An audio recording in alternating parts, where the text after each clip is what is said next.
Hello అండి, ట్రైన్లో ఎప్పుడైనా ఫస్ట్ క్లాస్ బోగీలో బుక్ చేసుకొని వెళ్ళారా? నేనైతే ఫస్ట్ టైం అనమాట ట్రైన్లో అయితే ఎక్కాను. ఫస్ట్ క్లాస్ బోగీ ఎలా ఉంటుందో చూద్దాం రండి. మన ఇంట్లో ఫెసిలిటీస్ ఎలా ఉంటాయి, ప్రతి ఒక్కటి ఉంటుంది కదా, అలాగే అనమాట ఫస్ట్ క్లాస్లో కూడా. సపరేట్గా వస్తే ఎలాగో అలాగా అడ్జస్ట్ అయిపోయి వెళ్ళిపోవచ్చు అనమాట. అదే పిల్లలతో వస్తే మాత్రం ఫస్ట్ క్లాసే బెటర్ అనిపిస్తుంది. ఎందుకంటే పిల్లలు అయితే అల్లరి చేస్తూ డిస్టర్బ్ చేస్తూ ఉంటారు కదా, ఇంకా పక్కన వాళ్ళకు కూడా చాలా డిస్టర్బ్ అవుతూ ఉంటారు. అదే కాకుండా స్లీపర్తో పోలిస్తే ఇక్కడ సీట్ అయితే చాలా పెద్దదిగా కంఫర్ట్గా అయితే ఉందన్నమాట.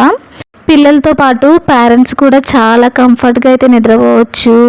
అదే స్లీపర్లో అయితే అసలు పిల్లలకే సరిపోదన్నమాట ఆ సీటు. ఇంకా అలా కంఫర్ట్గా అయితే ఉందన్నమాట. కాస్ట్ విషయానికి వస్తే కాస్ట్ కూడా అంత తక్కువేం లేదు, అంటే కంఫర్ట్ బట్టి ఉందన్నమాట. కాస్ట్ అయితే లాస్ట్లో చెప్తాను ఎంతో అనేసి. ఈ ట్రైన్ బాగుందా?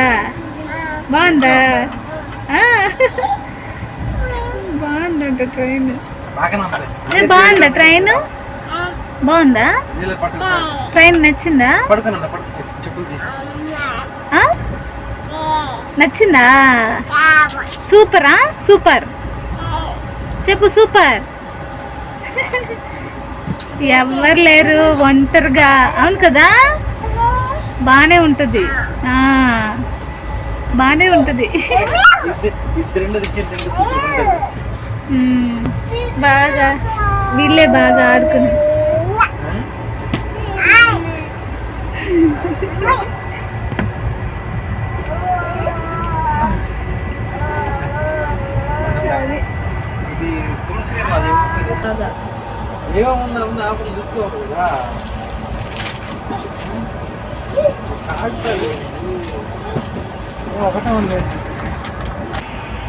బెడ్లో ఎట్లా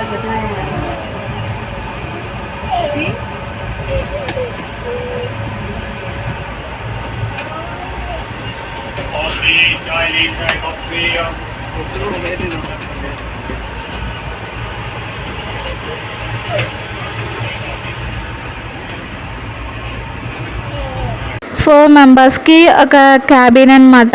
ఇంకా 4 మెంబర్సే కాబట్టి అంత డిస్టర్బెన్స్ అయితే ఉండదు. ఇంకా చిన్నోడైతే బాగా ఎంజాయ్ చేస్తున్నాడు, వాడికైతే ట్రైన్ నచ్చిందంట. ఇంకా కాస్ట్ విషయానికైతే వస్తే ఇద్దరికి కలిపి 4700 అనమాట. అదే ఒక్కొక్కరికి అయితే చూసుకుంటే 2350 అన్నమాట. ఇంకా స్లీపర్తో పోలిస్తే దీంట్లో మాత్రం కాస్ట్ అనేది చాలా ఎక్కువే అనమాట. అంటే కంఫర్ట్ అయితే బాగుంది, పిల్లల్ని తీసుకెళ్ళేది కొంచెం కంఫర్ట్గా ఉంటే బాగుంటుంది కదా.